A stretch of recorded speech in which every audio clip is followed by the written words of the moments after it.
If you grew up in the north of England or Scotland between the 1960s and the 1990s, the chances are the first crisp you ever ate came in a packet that said Tudor on it. The blue salt and vinegar, the green cheese and onion, the pickled onion that bit back, torn open flat on a working men's club table, shared across the table beside a pint.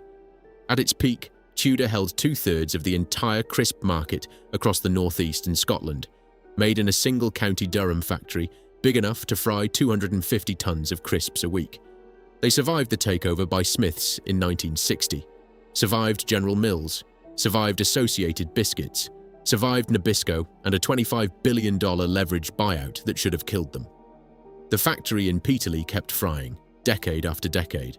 And then, after 70 years from Sunderland to Stevenson Road, the canny bag of Tudor simply disappeared. How does a brand that owned an entire region, that an entire generation grew up on, just vanish? What happened inside that Peterlee factory? Chapter 1. The Canny Bag.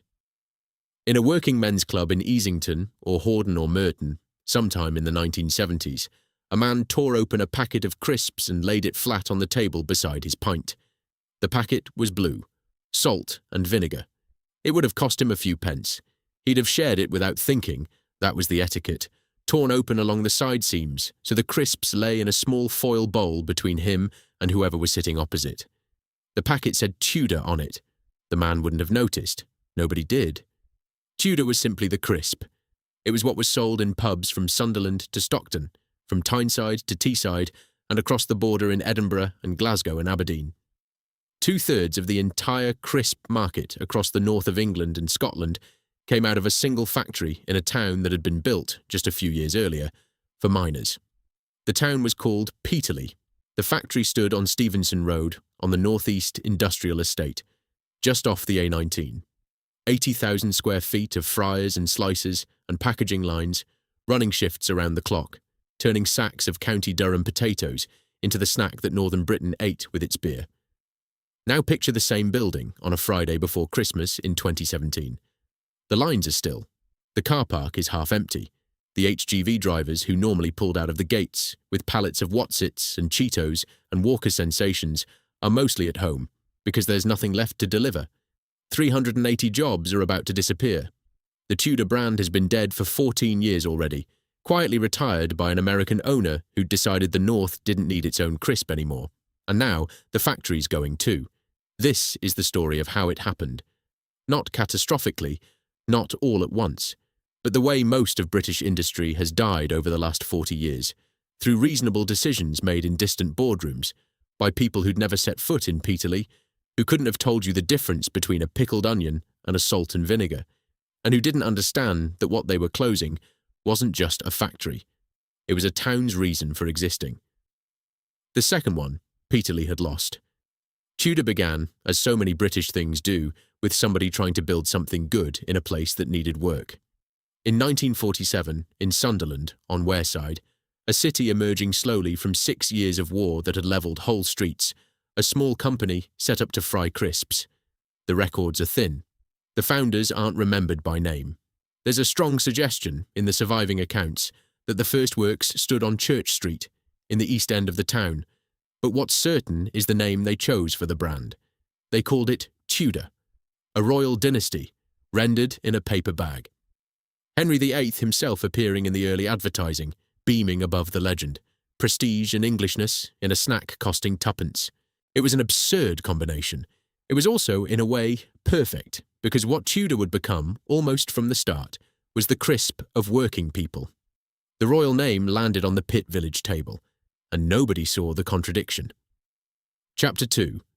Farewell Squalor. To understand what Tudor became, you have to understand the town that swallowed it. Peterlee wasn't an ordinary place. It was the only post-war new town in Britain that the local people had asked for.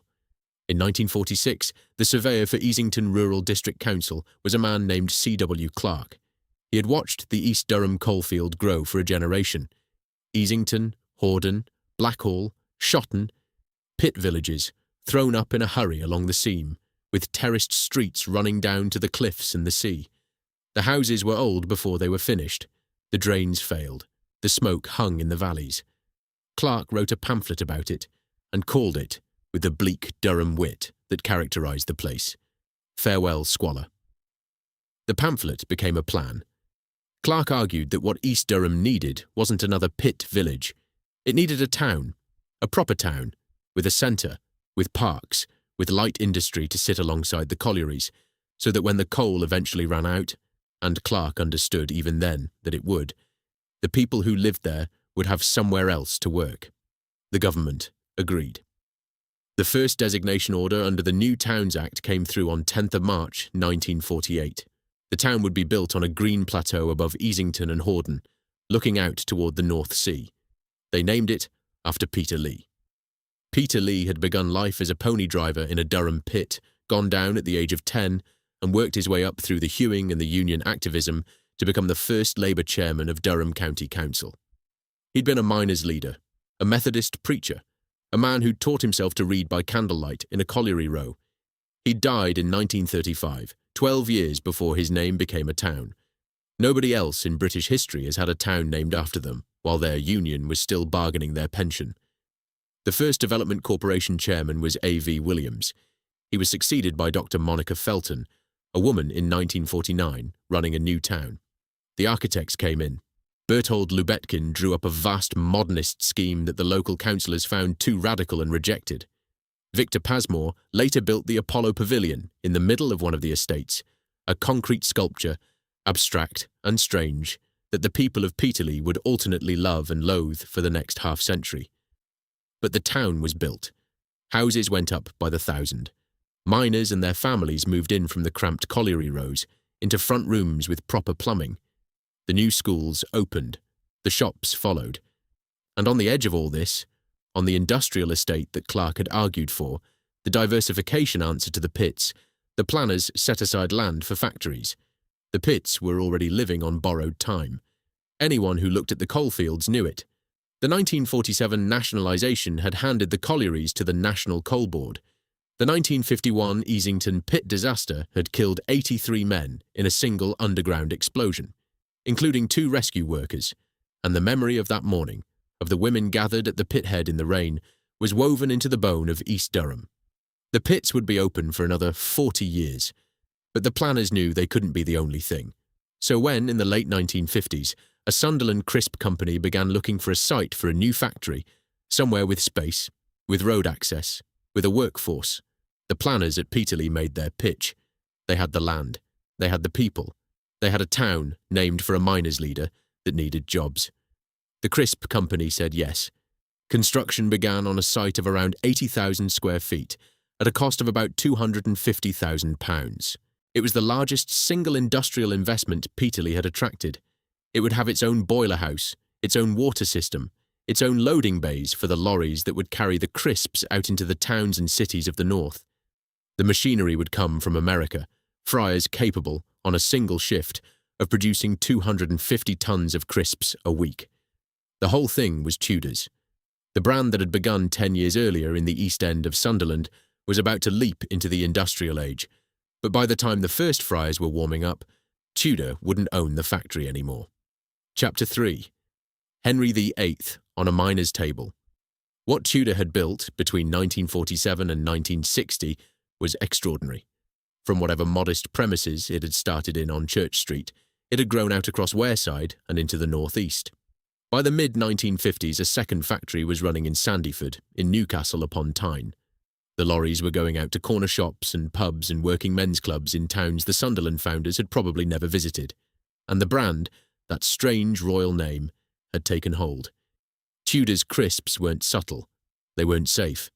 The brand's signature was a flavour range so bold that in the context of British snacking in 1955, it was almost provocative.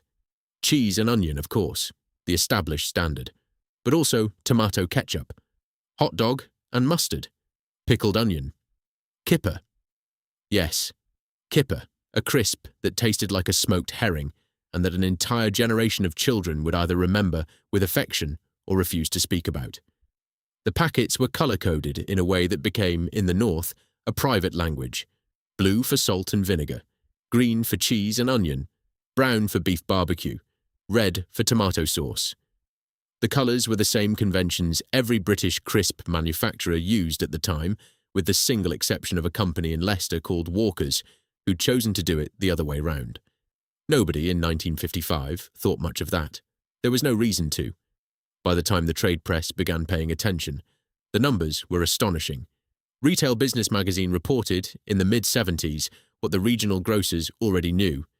Tudor supplied crisps to the northeast of England and Scotland, and claimed 2/3 of the market in those regions. 2/3. A regional brand had become, in its own territory, almost a monopoly, and it had done it without ever taking out a national advertisement. It had done it by being better, and by being everywhere, and by being the crisp that the bloke behind the bar reached for without thinking. The Peterlee factory was the next step. It was supposed to be Tudor's leap from regional dominance into something larger. The American machinery, the 80,000 square feet, the 250 tons a week, this was a company preparing to be national. But Tudor's success had been noticed in a place much further south. In 1960, the year the Peterlee fryers came on stream, the biggest crisp manufacturer in Britain, Smith's, who'd been packing salt into twists of blue paper since 1920, walked through the gates and made an offer. They paid £1 million for the company. The deal was reported in The Economist. The trade press treated it as a Smith's story, not a Tudor one. The men in Sunderland who'd built the brand from nothing took the cheque, and Tudor, the Dynasty brand, the Kipper Crisp pioneer, the Northeast Zone, became part of an empire it would never fully escape. Chapter 4. The lab of the North Smiths didn't really want Tudor. That sounds harsh. It isn't meant unkindly, but the corporate logic is plain enough in the documents. Smiths had paid £1 million for a brand new factory full of American machinery, with the capacity to fry crisps faster than anything Smiths owned in the South. The Tudor name was, in commercial terms, an accessory. The Peterlee Works was the prize. What happened next is one of the strangest twists in British industrial history. The accessory turned into the engine. Smiths' management seemed to have made a decision, in the early 1960s, that has the feel of an accident as much as a strategy. They left Tudor alone. They let the Peterlee plant carry on with its bold flavours and its colour-coded bags, and, almost without meaning to, they discovered that they'd bought themselves the most inventive crisp laboratory in the country. The man at the centre of it was Roger McKechnie. He'd been born in Darlington, taken a degree at Newcastle University, and joined Tudor as marketing manager. Within a few years, he'd be its managing director. McKechnie was a flavour man. He understood in a way that very few of his contemporaries did, that the British public was ready for crisps that tasted of something other than salt, and that the way to find out which flavours worked was to make them, put them in the northeast shops, and see what sold. Peterlee became the test bed for the whole Smiths empire. Tudor would launch something new. Tudor Ox, a beef-flavoured crisp, in 1963. Chopsticks, a spiced potato stick, in 1964. Tags, a rice-based snack shaped like a smile, in 1968. There were mint sauce crisps. There were experiments that died in development and were never spoken of again, and every one of them was tested first on the northeast, on people whose verdict, delivered through the weekly sales returns from the corner shops, couldn't be massaged or marketed away. Most of them failed. Some, quietly, succeeded. And one of them changed British snacking forever. Tudor launched salt and vinegar crisps in the early 1960s in the northeast of England. The flavour was unusual. It was sharp. The acetic bite came through the oil and the salt and produced something that nobody else was making, anywhere in Britain. The northeast tried it, and the northeast kept buying it, and Smiths, watching the numbers, made a decision that would obliterate Tudor's identity over the next 40 years, without anyone in Peterlee yet realising what it meant. Smiths introduced salt and vinegar to their own brand in 1966. Nationally, in 1967, the Northeast had given Britain its second most popular flavour of crisp, and Britain would, within 5 years, forget where it had come from. In Peterlee, none of this felt like a loss. It felt like success. By 1966, Smiths' parent company had been acquired by the American food giant General Mills, and the Peterlee plant, far from being neglected, was earmarked for a £750,000 expansion in 1967. New lines, new packaging, more capacity. The crisp factory was growing, so was the team around it. In 1977, a young man named Keith Gill joined Tudor at Peterlee. Gill would later write a memoir called Taking It Head On, about being the son of a County Durham miner who'd ended up, almost by accident, in marketing. He described his early days at Tudor as a kind of revelation, the discovery that you could spend your working life thinking about how to sell things, how to package things, how to make people choose your bag rather than the one next to it. He learned from McKechnie. He worked alongside men named Ray McGee and John Pike, and he watched, in those years, as the Tudor team developed a culture that was distinctively its own, playful, irreverent, willing to fail, suspicious of head office in London. It couldn't last. McKechnie left first in 1982. He took McGee and Pike and Gill with him. The four of them set up a new company in Consett, 20-odd miles inland from Peterlee, called Derwent Valley Foods. They made a posh adult snack with deliberately exotic flavours and put it in a brown paper bag with a Jules Verne illustration on the front. They called the brand Phileas Fogg. Within a decade, it was one of the most talked-about food brands in Britain. The men who'd made Tudor's flavour identity walked out of Peterlee and built a second northeast crisp empire on their way to retirement. What they left behind was the factory, the brand, and the people. The factory was full of American machinery installed by Smith's American owner General Mills, who would, in turn, sell Smith's to a British biscuit company called Associated Biscuits in 1978. Associated Biscuits would last 4 years. Then everything would change again. But in 1977, none of that was visible yet. In 1977, a young Keith Gill was learning his trade, Roger McKechnie was running the show, and the Peterlee Friars, the same American friars that had come over for the 1960 opening, were running at full tilt, turning Durham potatoes into Tudor Crisps and Smith's Crisps and the prototypes of dozens of flavours nobody else had thought to invent. The Lab of the North. It had a few years left at its peak. Chapter 5. The Floor at Stevenson Road. The smell came first. If you lived in Peterlee in the 70s, particularly on the estates running down the slope toward the industrial estate, you knew the smell the way other towns knew brewing or steel or coal smoke.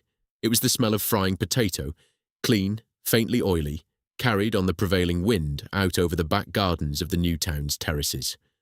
One Peterlee resident, decades later, recalled it on a memories page for the place she'd grown up in. She could still remember the smell from the Tudor crisp factory, which was just at the bottom of her garden, and she was sure that was why she loved crisps. The works fried the town's affection for itself into the air. Inside the factory, the smell was different, sharper, layered, dependent on which flavour line was running. The Peterlee plant had what the workers called the flavour floors, a mezzanine level above the main production floor where the seasoning was applied, with vast hoppers of powdered flavour compounds that the women on the lines would manage in great clouds of cheese and onion dust. After a shift on the seasoning floor, you went home in clothes that smelled like the inside of a packet of crisps. Quite a few people remembered washing their hair twice. The Peterlee workforce was largely female. That's worth saying clearly because it cuts against the image of County Durham as a region of male manual labour, of pitmen and shipwrights. The crisp factory ran on women. Packers, line operatives, quality control, the cleaning squads. The men were largely the engineers, the maintenance crews, the HGV drivers. The line was a women's culture and a fiercely proud one. June Coburn joined Tudor in the mid-1980s. She started, as many did, on the weekend cleaning squad, clearing the seasoning residue off the mezzanine flavour floors between shifts, working through the night so the lines could resume Monday morning. She was promoted into quality control in 1985 and became one of the whitecoats, the women who could stop the entire line if they spotted a problem. She loved the work. Decades later, she still met up with the women she'd worked alongside, Denise Mason, Denise Haswell, Helen White, Ros Pittman, all from Shift 2. A circle of friends formed on the night shift in the 1980s that had outlasted the factory itself. The photographs of Shift 2 on a night out, taken sometime around 1988, are the kind of pictures that exist in every industrial workforce of the period, and that we rarely think to value until they're all that's left. 5 women in their 30s and 40s, dressed for an evening in town, laughing in a way that people only laugh when they've already had 2 drinks and they trust the people they're with completely. The work made the friendships. The friendships outlasted the work. The works itself had grown. The original 80,000 square feet of 1960 had been expanded with the £750,000 investment of 1967. A further multi-million-pound programme was announced in 1982. By the mid-80s, the Stevenson Road site was one of the largest snack production facilities in Britain. Its loading bays going round the clock, its lorries fanning out across the north to deliver the day's production to a network of pubs and shops and clubs that had been built up over 30 years. The pace of the line was relentless. Potatoes came in by the lorry load from farms across County Durham and Northumberland, were washed and peeled in industrial sluicing systems, sliced to a thickness measured in fractions of a millimetre, blanched in hot water to extract surface starch, fried in oil at exactly the right temperature, and then conveyed up to the flavour floors where the seasoning was applied. The whole process, from potato to packet, took less than 10 minutes. A potato that had been sitting in a field on Tuesday morning could be in a working men's club ashtray by Wednesday evening. The quality control culture was strict. June Coburn and her white coats had absolute authority on the line. If a batch was wrong, too oily, under-seasoned, the slices too pale, the line was stopped. Managers who tried to argue were faced down. The work was carried out, the workers understood, on the reputation of the brand, and the brand was bigger than any individual shift target. The crisps had to be right, and they were. The Peterlee plant ran at, by some measures, 250 tons of crisps a week on a single shift on its original American fryers, and considerably more once the expansions were in. By the early 1980s, the factory was running multiple shifts. Workers came in from Peterlee itself, from Hordern and Easington, from the surrounding villages where the pits were still open but already beginning to feel uncertain. A Tudor wage packet was a good wage. The Works was a good employer. A great many families in East Durham had at least one member on the Tudor payroll. That mattered because for all the marketing flair of McKechnie's flavour department and the Sandyford branding office, what Tudor actually was on the ground was a Peterlee employer. The town that had been built for miners had become a town that fried crisps. The diversification that C.W. Clarke had argued for in Farewell Squalor, the idea that East Durham needed jobs other than coal, was, in Tudor, made flesh. For about a quarter of a century, the plan worked. Chapter 6. A canny bag of Tudor. There were two adverts. Almost everyone in the north remembers them. The first ran in the late 1970s and into the 1980s. It opened with a Geordie paperboy, his bag stuffed with the Evening Chronicle, faced with the problem of delivering papers to a fearsome high-rise, the Derwent Tower in Dunstan Gateshead, 29 stories of brutalist concrete that locals had nicknamed the Dunstan Rocket. The paperboy doesn't want to go up. He hands the papers to a younger lad and offers him a bribe. "I'll give you a canny bag of crisps," the younger lad considers. The voiceover, warm and conspiratorial, is unmistakable to any northern viewer. It's James Bolam, Terry Collier from the Likely Lads, narrating his own region's working-class life back to it. "I'd climb a mountain," says the younger lad. He takes the papers.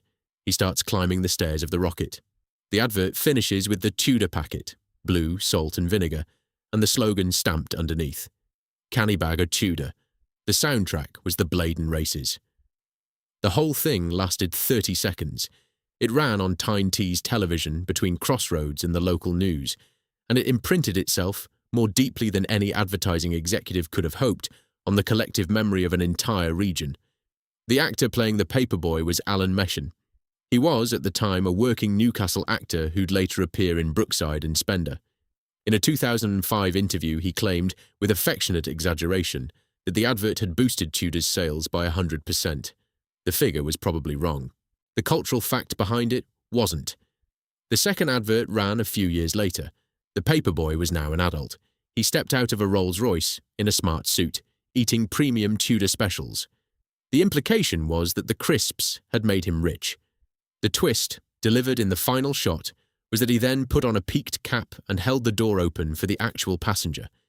He was the chauffeur. He wasn't rich. He just liked Tudor specials. There was something distilled about both adverts. They were Geordie, but not stage Geordie. They had the warmth of Bolam's voice, the Blaydon races, the high-rise, the comic cynical edge of a regional joke that the rest of Britain wasn't quite in on. The Tudor packet sat at the centre of the cultural moment, and the brand, which had once been merely the dominant northern crisp, became something more, a regional emblem. You could read off the flavour range like a list of pub table familiars.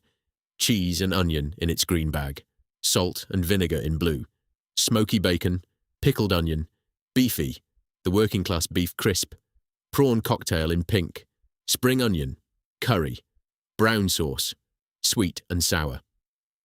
There was roast lamb and mint sauce, briefly. There was a chocolate flavour that made Newcastle children gag and then become weirdly attached to the memory. There were the hedgehog novelties. There was Tudor specials, premium, thicker cut, crinkled, at the top end. There were flips, the extruded savoury shapes that came in multi-packs. There were savoury straws, the cheese sticks that turned up on every birthday party table from Sunderland to Stranraer. And in the pubs and clubs, the Tudor packet was a fixture. The Club Industries Union, the CRU, the working men's clubs of the North, sold Tudor in their thousands. The Prospect in Sunderland sold Tudor. The North Moor sold Tudor. Pubs in Hartlepool and Stockton and Whitley Bay sold Tudor. In Scotland, Tudor was the crisp that came with a pint in Glasgow and Edinburgh and Dundee. The brand had crossed the border and made itself at home. By the early 1980s, the Tudor empire was at its summit. The Peterlee works was running shifts around the clock. The Sandyford office in Newcastle was developing new flavours and new packaging. The McKechnie team, even after his departure to Phileas Fogg, had left behind a culture of flavour innovation that the company kept running on. The adverts were beloved. The market share was holding. Smith's, the parent, was perfectly happy. General Mills, the American owner above Smith's, was perfectly happy.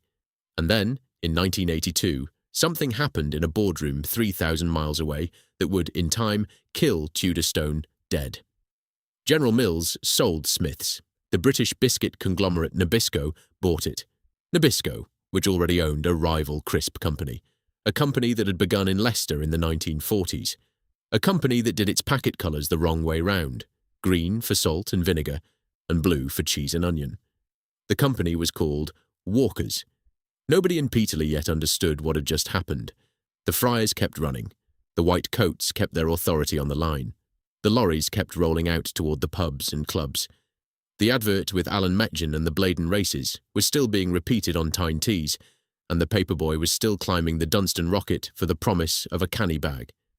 But up in the boardrooms, in New York, in Paris, eventually in Purchase, New York, where PepsiCo had its headquarters, a different conversation had begun.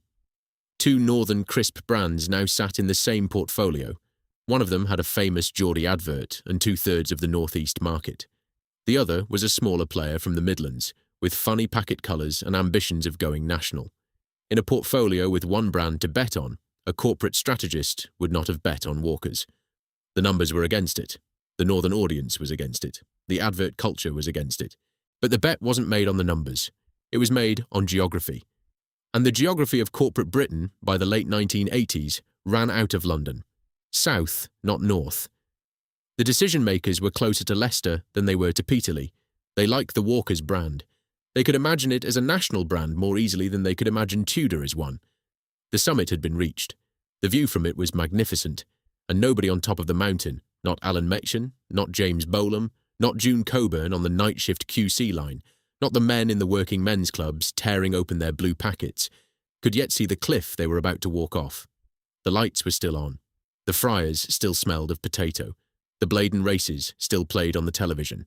Everything looked exactly the same. But Tudor had already been sold to its murderer. Chapter 7. New York, Paris. Peterlee Tudor died in boardrooms its workers never entered. In cities they had no reason to visit. In transactions denominated in currencies they didn't use. The first transaction had happened in 1966, the moment Smith's parent company was acquired by General Mills, the American food conglomerate based in Minneapolis. From that day forward, the question of what Tudor was and who decided its future became an American question. The Peterlee friars ran on as before. The packets came out in their familiar colours. But the corporate weather, as it always does, began somewhere far away. In 1978, General Mills sold Smith's.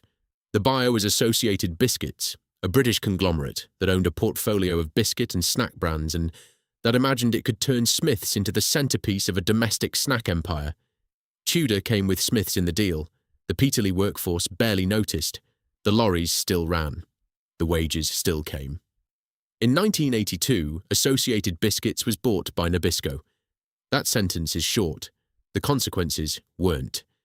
Nabisco, the American conglomerate that made Ritz crackers and Oreo biscuits and a dozen other household American brands, already owned a British crisp company. They'd acquired Walkers of Leicester in the 1970s. Now they owned Smiths and Tudor as well. For the first time in either brand's history, Tudor and Walkers sat in the same portfolio, under the same ultimate ownership, run by people who were paid to think about both of them as a single problem. The strategic question from that day was inevitable. Why run two competing northern crisp brands? Why not consolidate? Nobody in Peterlee was asked. The conversation took place several thousand miles above their heads. In 1988, Nabisco itself was swallowed. The leveraged buyout of RJR Nabisco by the New York firm Kohlberg Kravis Roberts, known by its initials, KKR, was, at $25 billion, the largest corporate acquisition in history at the time. It was also debt-financed, and the new owners needed to sell things to service the borrowing. They sold Smiths and Walkers, together as a package, to the French food conglomerate BSN, later renamed Danone. BSN owned the brands for a matter of months. In July 1989, they sold the package on to PepsiCo, whose Frito-Lay division was the largest snack food operation in the world. Tudor, born in Sunderland in 1947, the crisp of every working men's club in the north, was now owned by a company headquartered in Purchase, New York, whose chief executive was a man named Wayne Calloway. The journey from Wareside to Westchester County had taken 42 years and 4 transactions, none of which had been negotiated with the workforce at Peterlee. The Peterlee plant had been redecorated 4 times in 23 years, in a manner of speaking. The signs at the gate had changed. The accounts payable address had changed. The auditors had changed. The friars had not. The workers had not. The crisps had not. The white coats still stopped the line. The lorries still rolled out towards Sunderland and Hartlepool and Glasgow. But the strategic landscape had completely altered. PepsiCo, the new owner, had a single overriding commercial logic. Build Walkers into the dominant British crisp brand. Not Tudor. Not Smiths. Walkers. The Leicester Company, with its inverted packet colours and its national ambitions, was the chosen vessel. Everything else in the British crisp portfolio existed, from 1989 onward, on borrowed time. The Peterlee workforce didn't know this. The corporate communications didn't put it in those words. The strategy unfolded slowly enough, through the 1990s, that it could be missed by anyone who wasn't watching closely. But it was the strategy, and the people whose careers depended on it being executed, in PepsiCo's UK headquarters, in Frito-Lay's marketing divisions in Plano, Texas, had every commercial reason to make sure it was. The men and women on the Peterlee shift would carry on for another 14 years, making crisps. They just wouldn't be making Tudor crisps for very much longer. Chapter 8. The final indignity, the murder of the Tudor brand, was conducted not as a single act, but as a slow erasure spread across more than a decade. It began with the flavour cannibalism. Salt and vinegar, the Tudor invention from the early 1960s, had already been taken up by Smiths in 1966 and gone national in 1967. By the 1990s, salt and vinegar was no longer associated, in the public mind, with anywhere in particular. It was just a national flavour. The first appropriation had happened a generation earlier and was now invisible. No northeasterner under 30 knew that the flavour their grandparents had introduced to Britain had come from a factory in Peterlee. Then came the packets. This is the part of the story that, for anyone from the region who remembers it, has the quality of a slow-motion offence. Tudor had always sold salt and vinegar in blue and cheese and onion in green. That was the convention. That was what nearly every British crisp manufacturer did. Walkers, alone among the majors, did it the other way around. Green for salt and vinegar, blue for cheese and onion. When the two brands shared an owner, somebody had to back down. The conventional brand backed down. The decision was taken, somewhere inside the PepsiCo and Walker's commercial hierarchy in the 1990s, to invert the Tudor packet colours so they conformed to the Walker's livery. Blue became green. Green became blue. The reasoning was that this would smooth the transition for northern consumers when eventually Tudor was retired and they were migrated onto Walkers. The packets they were used to picking up off the shelf would already look like Walker's packets. The brand handover would be cosmetically painless. To the consumers picking up the packets, it felt like a small confusion at first, then a sustained one, then, to anyone who took the trouble to think about it, like an insult. The Tudor packet had been right. The convention it followed had been the British convention. Yet Tudor was the brand being made to change its colours, to recant the visual language of its own history, in order to match the brand it was being killed to clear room for. One regional commentator, looking back on the episode some years later, said it was a bit like Henry VIII making Catholic bishops recant their religion, only with crisp packets. The comparison sat uncomfortably with the original Tudor branding. The royal dynasty whose name had launched a Sunderland snack in 1947 was being invoked, half a century on, to describe its own forced renunciation. The brand was discontinued formally in 2003. There was no announcement. There was no ceremony. The Tudor name simply ceased to appear on packets, and the lines at Peterlee that had been producing Tudor Crisps were repurposed to produce Walker's products, or Watsits, or Smith's fries, or whatever else the parent company needed making in volume in the northeast. The workers in the factory carried on. The customers in the pubs reached for what was now a Walker's packet instead of a Tudor one. The handover, exactly as the inverted colour strategy had been designed to achieve, was almost invisible. But something had ended. 56 years after a small Sunderland company had named itself after an English royal dynasty and started frying crisps in the East End, the Tudor brand was dead, killed by its own owner, in pursuit of a portfolio simplification that the people who'd loved the brand had never been asked to vote on. Nobody in PepsiCo went on the record to mark the moment. There was no executive's name attached to the decision. The 2003 discontinuation was treated, internally, as a routine commercial housekeeping matter. From the outside, from Peterlee, from Sunderland, from the working men's clubs of the northeast, it looked like what it was, an act of corporate erasure. The factory carried on. That was the cruelest part. The Peterlee plant, the works that had been built for Tudor, that had been the prize Smiths had paid £1 million to acquire in 1960, that had become the flavour laboratory of an entire snack empire, kept frying. It made Watsits now. It made Walker's sensations.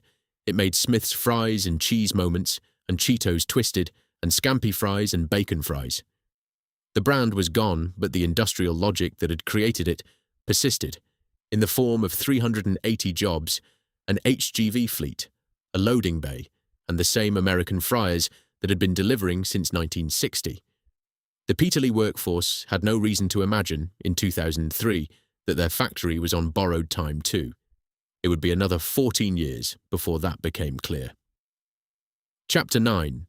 Profit Before People. The announcement came on Wednesday, the 1st of March, 2017. The Peterlee workers were called into a meeting at a venue in Durham. They were told that PepsiCo was proposing to close the Stevenson Road factory by the end of the year. All 380 jobs were at risk, 355 production workers and 25 HGV drivers. The production lines, which had run almost continuously since 1960, would be stopped. The work would be moved to PepsiCo's other UK sites, principally to the Walkers factories in Leicester. The face of the announcement was Tracy Foster, the manufacturing director at PepsiCo's Peterlee site. She delivered the company's prepared statement. It described the proposal as part of a programme to improve the efficiency of PepsiCo's UK snacks manufacturing operations. It acknowledged that Peterlee had been an important site for the business. It said the proposed changes presented significant productivity and efficiency savings, crucial, the statement used the word crucial, for ensuring the long-term sustainable growth of PepsiCo's business in the UK. The statement was technically and grammatically correct. It contained no error. It would also have been, to anyone reading it in the room, almost impossible to bear, because what it described, in its sanded and lawyered prose, was the deletion of a factory that had been the largest single private employer in Peterlee for 57 years. Above Tracy Foster in the PepsiCo UK hierarchy sat Ian Ellington, the company's general manager for the United Kingdom and Ireland, in post since January 2014. Ellington was the senior executive accountable for the closure decision. He didn't speak publicly about it. The statements all ran through Foster. Above Ellington sat the global PepsiCo leadership, Chairman and CEO Indra Nooyi, Chief Financial Officer Hugh Johnston, running a company whose annual revenue was approximately $63 billion and for whom the closure of a single County Durham snack factory was a line in a regional restructuring plan. The line, when it landed in Peterlee, broke something. The GMB Union's regional organiser was a man named Michael Hunt. He'd been representing the factory's workers for years. He told the trade press that the decision was terrible news for his members and their families, and for the town of Peterlee. He said the company was claiming that Peterlee's productivity had been lower than at other UK sites, and he said he would be challenging that claim. He said the workers and the union would fight. The fight, such as it was, took the form of a consultation period. PepsiCo opened a window of formal negotiation with the union and the workforce. The union prepared counter-proposals, about half a dozen of them in Hunt's later account, looking at ways the Peterlee site could be made more competitive, kept open in a reduced form, repurposed. A petition was launched. It reached more than 2,000 signatures in March. It topped 1,000 within the first 24 hours. Graham Morris, the Labour MP for Easington, the constituency that included Peterlee, where he'd been the elected representative since the 2010 general election, called the news a bitter blow. He spoke about the importance of the factory to the local economy. He invoked the community's earlier losses. He pressed the company. He wrote to ministers. A local recruitment manager named Nicola Curtin, working for a Peterlee firm called TRW, made a public appeal to the Walker's workers to send their CVs through to her company. It was a gesture of community solidarity. It was also, given the scale of the redundancy, 380 highly skilled workers, all looking for replacement employment in a town of less than 30,000, an indication of how badly things were about to go. The consultation closed in May. On the 9th of May 2017, after meetings including one at Hardwick Hall in Sedgefield, PepsiCo confirmed that it would proceed with the closure. The factory would shut by the end of December. Tracy Foster issued a second statement saying that after the consultation period, the company had decided to proceed with the proposal. The statement added that the decision in no way reflected the performance of the colleagues at Peterlee. The union response was immediate. Michael Hunt said the company had been unable to honour any of the counter-proposals the union had put forward. He said the closure was devastating news for the members, their families, and the local community as a whole. The workers who wished to remain in PepsiCo employment would have to relocate to Leicester, a 180-mile journey south, into a different region with different schools and different costs of living and different lives. Almost nobody would take that offer. The decision was final. The consultation, in retrospect, had been a procedure rather than a negotiation. The union had brought its proposals, and the company had received them, and the company had decided not to honour any of them, and the closure proceeded exactly as Tracy Foster's first statement on the 1st of March had laid out. It is worth noting, in the company's defence, what they were not doing. They were not stripping out the Peterlee site for asset value. They were not selling it. They were not bankrupting the workforce. They were doing what corporations of their scale do when a single facility is no longer the most efficient point in a global production network. They were consolidating. The closure was, from a PepsiCo perspective, rational. That was, in the end, the cruelest fact about it. Nobody in Purchase, New York, hated Peterlee. Nobody at the top of the global business had it in for County Durham. The decision was simply that the spreadsheet said Leicester was more productive, and the spreadsheet was the only document in the room. The lorries kept running through the summer. The fryers kept running. The white coats kept their authority on the line. But the work was running down. The orders were thinning. The atmosphere in the canteen, in the break rooms, in the loading bays had changed. The pubs in Peterlee began, that summer, to fill earlier in the afternoon than they had in years. There were more men at the bar with nothing to do. Chapter 10. The last Friday before Christmas. The closure was supposed to come at the end of December. In the event, the factory closed a week early. The exact mechanism wasn't a formal announcement. It was, in the recollection of one worker, a kind of collective decision that the workforce arrived at without anyone calling a meeting. The production work had largely stopped. A team of HGV drivers was still scheduled to work through to the originally planned final day. But most of the production workers, the people on the lines, the cleaners, the catering staff, simply stopped turning in. The worker, who described this to the Sunderland Echo, was not named in the article. He said a lot of people had worked there for a very long time. He said he didn't think anybody was interested in going to work anymore. He said it wasn't just the drivers and the production staff, but the cleaners and the catering people, and it was just terrible. He said he thought the company had tried to avoid embarrassment by closing it earlier. That word, embarrassment, sat at the centre of the description. It wasn't quite anger, it wasn't quite grief, it was something more particular.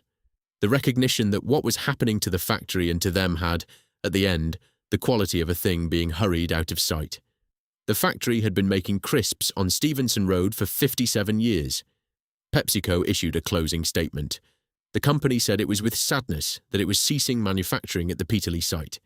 It said the site had been an important one for the business, and the company would like to thank all of its colleagues for their hard work and commitment over the years. It said the colleagues' continued professionalism in the closing months had been remarkable, and that the company was incredibly grateful for their dedication. The statement was sincere. It was also useless. It was the kind of thing that gets written in any large company for any closure. It is identical in its shape and its phrasing to the statements issued when factories close in Indiana and Pennsylvania and Andalusia and Lombardy. It does the job of acknowledging the human cost without contradicting the commercial decision. Michael Hunt, the GMB regional organizer, issued his own statement. He called it a massive blow for the union members. He said the ripple effect of the 350-plus job losses would be felt in the local community and the local economy. He said it was simply a matter of Walker's and the multinational parent company PepsiCo putting profit before people. That phrase, profit before people, landed in the local press and stuck. It was the kind of phrase that, on a different topic, can sound like a slogan. On this one, it sounded like an account. The company had told the union, in the spring, that the Peterlee site's productivity was lower than at other UK plants. The union had said it would challenge that. The challenge had been made and had been unanswered. The closure had proceeded. The workers had lost their jobs. The factory was empty. The last working day was a Friday, just before Christmas. The car park, which had once held the cars of 2 shifts of workers, 600 or more at peak, was largely empty. The HGV drivers who'd worked the final week made their last runs and parked the lorries up. The white coats, the women who'd been the absolute authority on the production lines, turned in their lanyards. The cleaning staff did one final pass through buildings that didn't need cleaning anymore because there wouldn't be a shift on Monday. The gates closed. A factory that had been frying crisps on the same site since 1960, since the year John F. Kennedy had been elected, since the year the first contraceptive pill went on sale in the United States, since the year Coronation Street first appeared on television, stopped frying crisps. It had outlived the brand it was built for by 14 years. It had outlived its founding generation, its peak years, its golden age, its absorbed identity. It had been an American factory in a British town for most of its existence, owned in turn by General Mills and Associated Biscuits, and Nabisco and KKR and BSN and PepsiCo. It had been the largest single private employer in Peterlee. It had been the working life of thousands of people, the wage packet that built houses, the place where June Coburn met the women she would still be meeting up with 3 decades later, the place where the smell of frying potato had drifted out over Bailey Rise and the bottom of Resident Gardens. It went silent on the last Friday before Christmas 2017, and the silence, the absence of the hum, the absence of the smell, the absence of the lorries pulling out at 6:30 in the morning, was the new sound of Peterlee. Chapter 11. The town that lost itself twice. There was a kind of dark joke in East Durham, in the months after the Walker's closure, about the local talent for losing the things that defined you. The pit had gone first. Easington Colliery, the last deep mine in the Durham coalfield, the works that had given the village its name, the place that had buried 83 men in 1951 in the explosion that defined the next 40 years of local memory, had closed on the 7th of May 1993. It had been working for 94 years. Its closure had taken 1,400 jobs and left the surrounding communities, in Graham Morris's later phrase, the victim of one of the greatest acts of economic vandalism in British history. Whatever else you thought about that phrasing, the numbers behind it were not in dispute. 1,400 jobs gone in a single week. A village built around a single industry, watching the industry switch off. That had been 1993. It was supposed to be the worst thing that would happen to East Durham. The whole rationale for Peterlee Newtown, the C.W. Clarke vision of farewell squalor, had been that when the pits eventually went, there would be other things. Light industry, factories, a diversified local economy that wouldn't collapse when coal did. The largest of those factories had been Tudor, then Walker's, then PepsiCo, and in December 2017, 24 years and 7 months after the pit had closed, that one closed too. In May 2018, the regional television service ITV News Tyne Tees made a programme marking the 25th anniversary of the Easington Colliery closure. It went back to the village. It spoke to residents. It found that what people were talking about in 2018 wasn't really the colliery anymore. They were talking about the closure of the Walker's Crisps factory in Peterlee. They were talking about the introduction of universal credit. They were talking about how the colliery village was, in the words of one resident the broadcaster spoke to, on its knees. The phrase that had been used at the time of the Walker's announcement, second pit closure, turned out to be exactly accurate. For East Durham, the loss of the Peterlee factory was the loss of the diversification that was supposed to compensate for the loss of the pits. The compensation had been the principle that the whole town had been built on, and the compensation had been withdrawn. The geography was small enough that you could walk from the gates of the closed Easington Colliery to the gates of the closed Walker's factory in something less than 2 hours. The whole drama of East Durham's post-war industrial life, the planning, the building, the working, the closing, was contained in a space the size of an English county. You could see it from one hill. What was lost between 1993 and 2017 wasn't just employment. It was the social architecture that surrounded the work. The working men's clubs that the men had drunk in after their shifts started to thin out because younger men were no longer joining and older men were no longer working. The CRU clubs of County Durham, which had been some of the largest in Britain in the 1970s, became one of the iconic markers of the slow attrition of post-industrial community life. Some closed. Some struggled on. Tudor Crisps stopped appearing on the bars of the ones that survived, first because the brand was retired in 2003, and then because, with the factory closed in 2017, even the local connection to the parent company was severed. The villages around Peterlee, Hordern, Blackhall, Shotton, Easington Village itself followed their own trajectories. Some have done better than others. The East Durham Trust began running food parcel services in the years after the universal credit rollout. The boarded-up shops along Seaside Lane in Easington had become, by the late 2010s, a kind of documentary set for filmmakers wanting to depict a particular phase of British social history. Ken Loach filmed The Old Oak, his last film, released in 2023, in an East Durham ex-pit village. It is about the closure of the last working men's pub in a community that has lost almost everything else. It is set in a precisely identified piece of country. The same set of streets, the same set of villages, the same set of declining institutions that surrounded the Tudor factory at Peterlee. The factory itself didn't disappear immediately. In 2018, the site was bought by Heather Mills, the entrepreneur and former wife of Sir Paul McCartney, who planned to turn the building into a manufacturing base for her vegan food company V-Bites. The deal was brokered with the help of Peter Rippingale of Business Durham. The Durham County Council cabinet member Carl Marshall welcomed the announcement. Mills initially hired 6 former Walker's workers, including the former factory manager, who became the new V-Bites factory manager, a small thread of continuity in a workforce that had otherwise been scattered. She hoped, eventually, to employ around 300 people on the site. In December 2021, she sold a 25.1% minority stake to Pfeiffer and Langen, the German owner of the snack giant Intersnack. The new investor's new food division managing director, Benjamin Rekab, projected up to 320 new jobs at the site. The plans were optimistic. In December 2023, V-Bites Foods Limited went into administration. The administrators, James Clark and Howard Smith of Interpath Advisory, made 24 redundancies across the business, 6 of them at Peterlee. 29 employees were retained at the site. Mills attributed the collapse to Brexit border issues, to COVID, to the cost of living crisis, and, in her own statements at the time, to what she described as corporate greed and poor management and a campaign of misinformation by the meat and dairy industries. In January 2024, Mills bought the assets back out of administration for £1 million through a company called Vegan Solo Consulting Limited. She acquired the brand, the intellectual property, the plant, the machinery, the stock, and the social media accounts, but not the staff contracts. She waived £4.8 million of debt that she had personally been owed.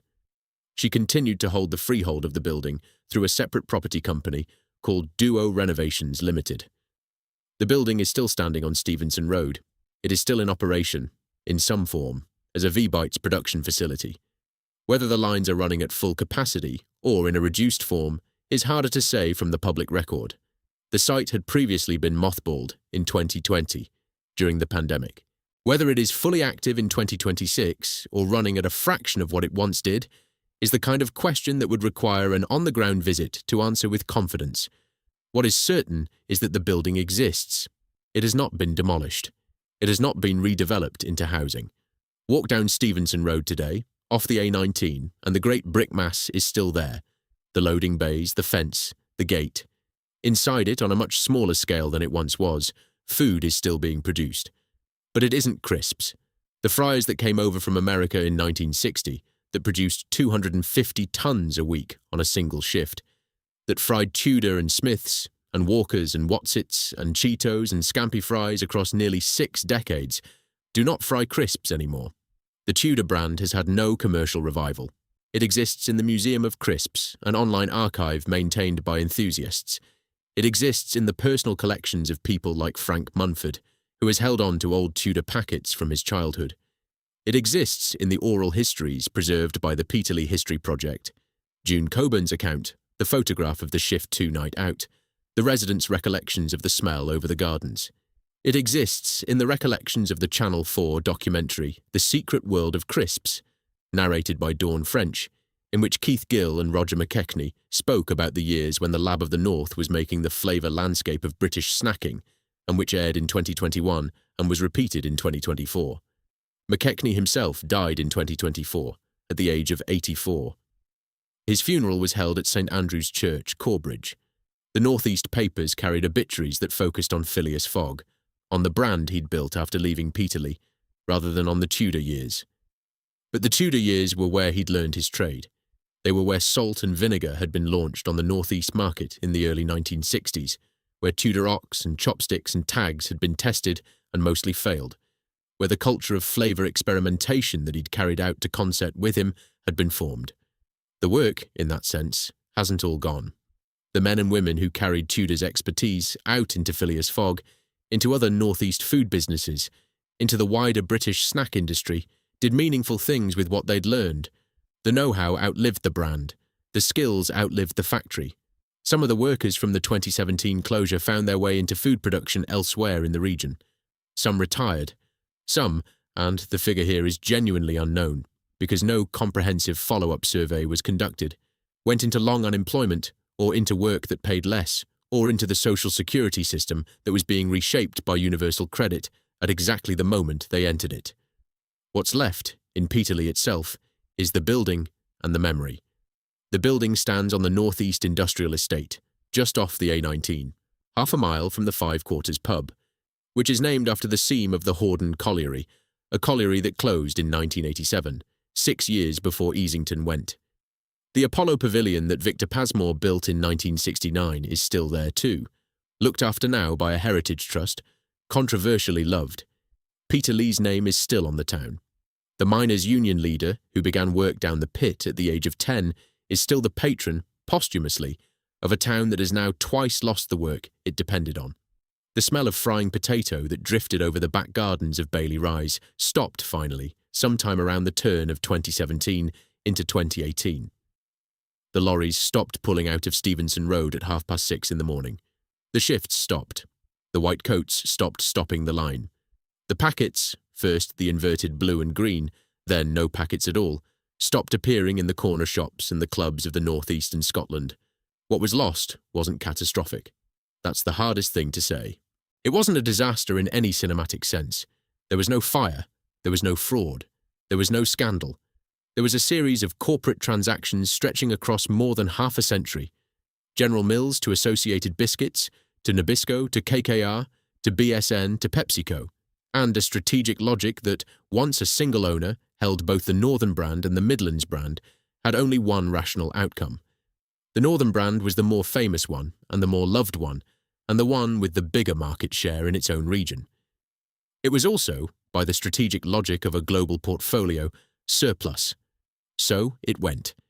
And the factory, the works that had been built specifically for Tudor in 1960, the Lab of the North, the source of salt and vinegar, the employer of 380 people on the day it closed, went with it, 14 years later. But it went, not through one failure, through a long, slow erasure spread across decades in which each individual decision was, in its own boardroom, on its own day, a reasonable one.